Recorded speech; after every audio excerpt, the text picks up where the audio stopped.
Continuing with the second audio, part 2 of the lesson, page 127, paragraph 7. The warm breezes of approaching summer had set everyone, including the gardener, into the house. I was feeling drowsy myself, wondering if I should go to the pond and have a swim with Ramu and the buffaloes, when I saw a huge black cobra gliding out of the clump of cactus. At the same time, a mongoose emerged from the bushes and went straight for the cobra. In the clearing beneath the banyan tree, in bright sunshine, they came face to face. The cobra knew only too well that the grey mongoose, 3 feet long, was a superb fighter, clever and aggressive. But the cobra too was a skillful and experienced fighter. He could move swiftly and strike with the speed of light, and the sacs behind his long, sharp fangs were full of deadly poison. It was to be a battle of champions. So now here the narrator goes on to say that, on this one particular hot summer afternoon, everybody, were inside their respective homes, and even the gardener of his grandfather's house also, even that person also, because he couldn't bear or he couldn't stand the heat, he had also gone into the house to rest. So the author was also feeling sleepy and drowsy and lazy. So he was thinking of or he was deciding among himself, within himself, or he was deciding for himself whether he should go take visit the nearby pond and have a swim with Ramu and the buffaloes. So he was wondering whether he should go for a swim, because the heat around was getting a little unbearable. And so he was just thinking, or he was contemplating upon this idea. That time he noticed a cobra coming out from a clump of cactus and a mongoose from the bushes. So clump of cactus means a clump is nothing but a collection of these cactuses together. So from in between these the cactuses, he saw the snake coming out, and the mongoose came out of the bushes and went straight for the cobra. And then he says from the other side he saw a mongoose also coming out, and both of them, they stood in front of each other, and then straight away they started off with the fight. And then saying both the cobra and the mongoose came before each other under the banyan tree. The cobra was well aware that the mongoose was a superb fighter, clever and aggressive. Okay, and the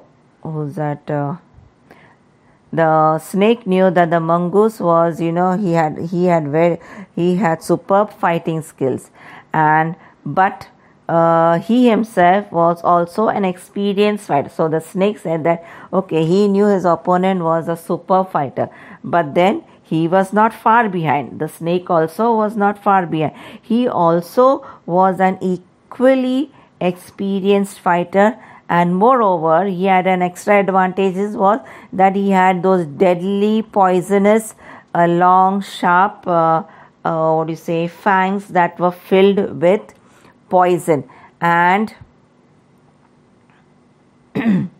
and then that's why here now it was already assumed that this was going to be a battle of two champions. Okay, now moving on to page 128. Hissing defiance, his forked tongue darting in and out, the cobra raised 3 of his 6 feet off the ground and spread his broad, spectacled hood. The mongoose brushed his tail. The long hair on his spine stood up. Though the combatants were unaware of my presence in the tree, they were soon made aware of the arrival of 2 other spectators. One was a myna and the other a jungle crow. they had seen these preparations for battle and had settled on the cactus to watch the outcome. Had they been content only to watch, all would have been well with both of them.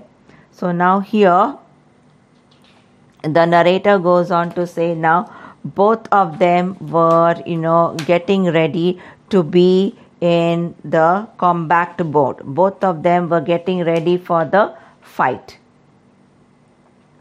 And none of them were aware, neither the snake nor the mongoose was aware of the presence of this narrator, this little boy who was watching everything from the tree.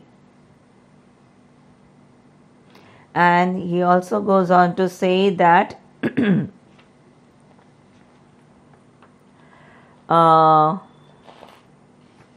both of them were, getting ready, were being in the ready position, were getting themselves ready for the championship fight. And then he says that these two, that is the snake and the mongoose, they were totally unaware of the presence of this little boy who was, sitting and watching this fight that was going to take place from that, view that, the view what he got because he was at an advantage of being on at a little higher place from that platform. And moreover, this fight was also witnessed by two other spectators. They were none other than the jungle crow and the myna. And they also saw the preparations of this fight that was going to start. So they were, perched themselves, or they placed themselves on the cactus tree, and they were ready to watch this fight.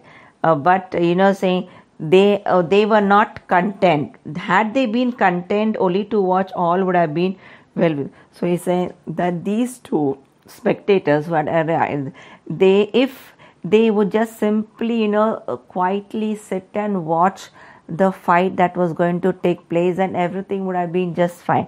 But we will come to know what these two did to, aggravate the situation.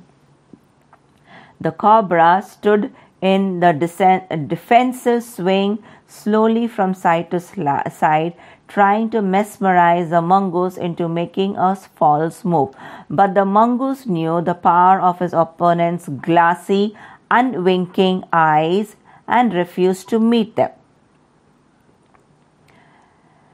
Instead, he fixed his gaze at a point just below the cobra's hood and opened the attack, moving forward quickly until he was just within the cobra's reach. The mongoose made a pretended move to one side. Immediately, the cobra struck.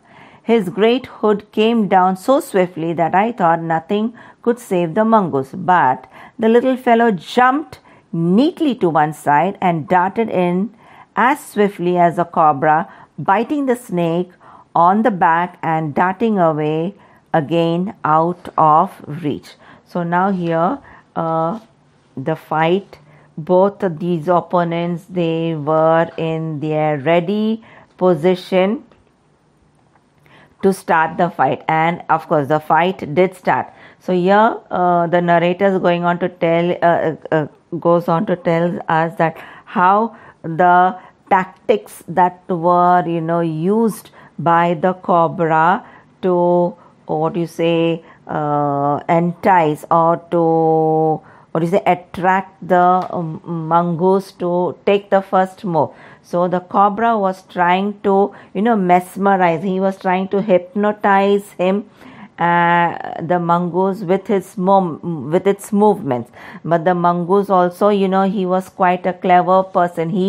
He also knew that the power this snake would have over him if he would constantly keep staring at those, glassy, beady eyes of the snake. So what he did not, try to get hypnotized by that stare. So instead of looking at the eyes of the snake, he, fixed his focus on, just below the eye or at a different point.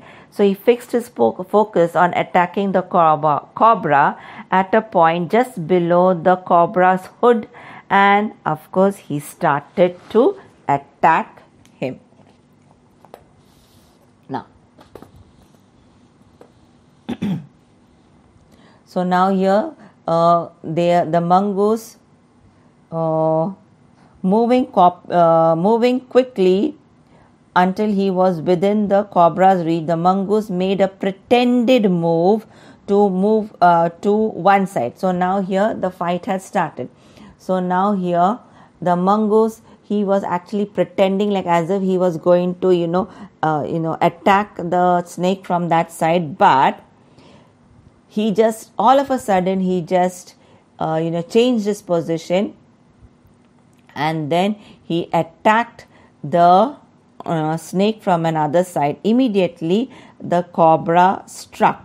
His hood came down so swiftly that I thought nothing could save the mongoose, but the little fellow jumped neatly to one side. So you are saying the mongoose had pretended to jump from one side, but it was very, very sharp, quick and alert.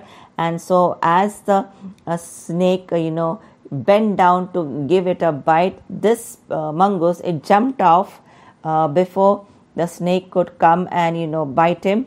And this small creature was quick to jump and move on to one side, and in that fraction of a second, it bit the snake on its back and again moved away out of its reach. So in that fraction of the second, this is what it did. Then paragraph 13. At the same moment that the cobra struck, the crow and the myna hurled themselves at him, only to collide heavily in midair. Shrieking insults at each other, they returned to the cactus plant. A few drops of blood glistened on the cobra's back. So now here he says that the moment the cobra attacked the crow, and the myna also threw themselves at him to like as if they also wanted to participate in the fight, and they also started making loud noises of attack. These birds also when they are fighting with themselves also, they are quite loud. And then they also started fighting, as if to say they also wanted to take participate in the fight that was going on between the snake and the mongoose. And then they came back and they sat on the this thing, and as they flew out of the cactus tree, both of them, they collided, means they almost banged into each other, into each other, and then shrieking insults at each other, they returned to the cactus plant. So it was as if they were even these two birds were also fighting among themselves, and then they returned back onto the cactus tree.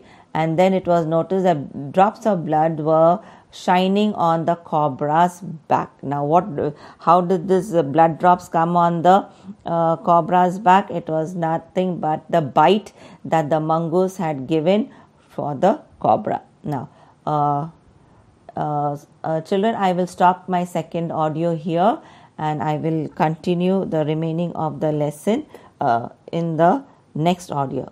Thank you, children.